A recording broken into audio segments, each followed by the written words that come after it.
Hello enemy lovers, स्वागत है आपका एनिमी मावरिक्स पर। आज हम देखेंगे गाचीकोटा का एपिसोड नंबर 6। पिछले एपिसोड की लिंक आपको डिस्क्रिप्शन में मिल जाएगी।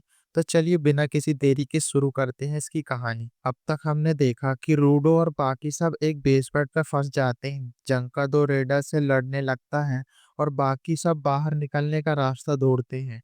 उन्हें एक एग्जिट डोर मिलता है जिससे ऊपर जाने वाली सीढ़ियां थी। क्रिस 3 सपोर्टर को ऊपर भेजता है ताकि वे सिग्नल भेजकर बैकअप बुला सके और खुद जंका की मदद करने जाता है। तभी किसी के आने की आवाज आती है। क्रिस सोचता है कि ये जंका है जिसने रेडर को हरा दिया है, लेकिन ये तो जंका नहीं था। ये लड़का रूडो को देखता है और कहता है इसके सफेद बाल हैं, यानी यही वो गिवर है जो ऊपर से गिरा था। फिर वो दीवार में चिपक जाता है और क्रिस समझ जाता है कि ये लड़का एक रेडर है जिसका नाम है जेवर। वो बाहर निकलने का रास्ता तबाह कर देता है।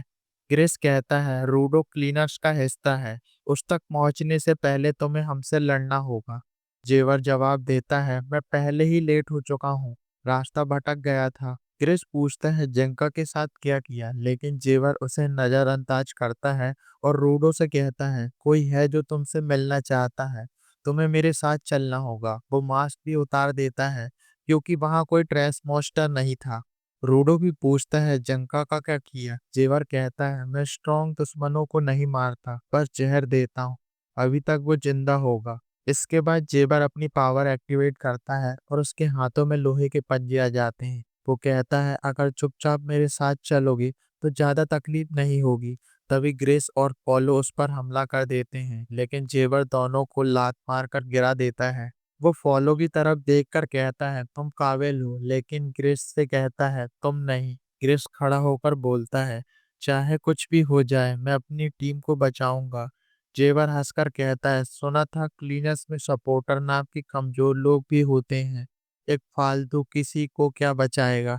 रूडो चिल्लाता है ग्रेस तुम इससे नहीं लड़ सकते, हट जाओ। लेकिन जेवर कहता है बुरा मत मानना, ये तो पहले ही मर चुका है। और रूडो देखता है कि जेबर ने अपने पंजे ग्रेस के अंदर घुसा दिए। ग्रेस का तलिस्मान बाहर आ जाता है और रूडो उसे पकड़ लेता है। उस पल ग्रेस की जगह उसे रेक्टो दिखाई देने लगता है। यहाँ से हमें रेक्टो का फ्लैशबैक दिखाया जाता है। रेक्टो देखता है कि रूडो दीवार पर अपना सिर मार रहा है और पूछता है ऐसा क्यों कर रहे हो। रूडो कहता है कुछ नहीं, बस गुस्से में हूँ, मुझे खुद भी नहीं पता क्यों। रेक्टो पूछता है क्या तुम्हें लगता है तुम्हारे पेरेंट्स ने तुम्हें फेंक दिया है और तुम बेकार हो किसी कचरे की तरह। फिर रेक्टो कहता है चलो बाहर चलें, आज बहुत सी चीजें ट्राई करेंगे, तुम्हें जरूर कुछ ऐसा मिलेगा जो तुम्हें पसंद आए। वो दोनों किताबें देखते हैं, खेल ट्राई करते हैं, खाना बनाने की कोशिश करते हैं, लेकिन किसी में भी रूडो को मजा नहीं आता। तभी रूडो देखता है कि एक आदमी कचरा फेंक रहा है। वो भागकर वहां जाता है और एक डॉल उठाकर रोने लगता है, ये तो बस थोड़ा टूटा है, कोई इसे फेंक कैसे सकता है, मैं इसे ठीक करना चाहता हूँ। रेक्टो कहता है तुम उन चीजों की कीमत देख सकते हो जिन्हें लोग कचरा समझते हैं। कहानी वापस प्रेजेंट में आती है। रूडो तालिस्मान पकड़कर उसे अपनी पावर से ट्रांसफॉर्म करने लगता है। ग्रेस कहता है अब समझ आया कि रूडो पहले अपनी पावर यूज क्यों नहीं कर पा रहा था। उसकी असली पावर है चीजों की असली वैल्यू को समझना। रूडो तालिस्मान को बड़ा करता है और जेवर खुश होकर कहता है कमाल की पावर है तुम्हारी। रूडो सोचता है ग्रिस की वजह से मुझे याद आया कि मैं हमेशा से क्या करना चाहता था। वो कहता है जेवर मैं तुम्हें हरा दूंगा। जेवर मुस्कुराता है मुझे स्ट्रॉन्ग लोग पसंद है, मेरा नाम है जेवर बंगर, चलो एक दूसरे को चीर फाड़ देते हैं। और वो रूडो पर अटैक करता है।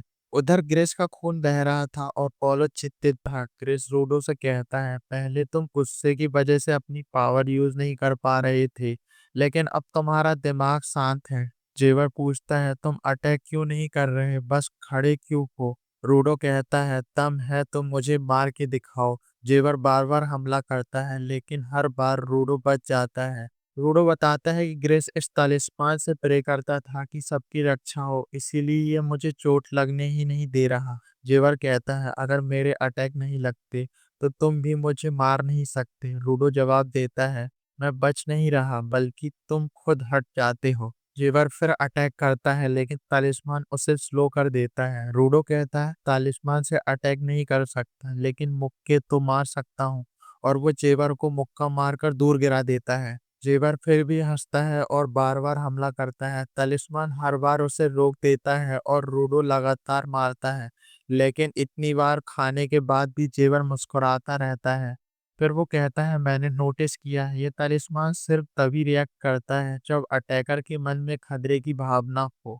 जब मैंने पत्थर फेंका था तब ये नहीं रुका था। इसके बाद जेवर अपने पंजे दिखाता है। उसका वाइटल इंस्ट्रूमेंट के राइट पंजे में जहर भरा है। वो अपने ही शरीर में पंजे घुसा लेता है और कहता है, अब मैं होश खो दूंगा, पागलों की तरह भागूंगा। तब क्या तलिस्मान मुझे खतरा मानेगा? जहर असर करता है और जेबर बेहोश होकर अचानक उठ जाता है और वो दीवार काट देता है और यहीं पर एपिसोड एंड हो जाता है। तो दोस्तों, क्या रूडो अब जेवर को हरा पाएगा? क्या ग्रेस और जंका जहर से बच पाएंगे? ये सब जानने के लिए अगला एपिसोड जरूर देखें। वीडियो अच्छा लगा हो तो इसे लाइक और शेयर कीजिए। कमेंट कर बताएं कि आपको ये एपिसोड कैसा लगा।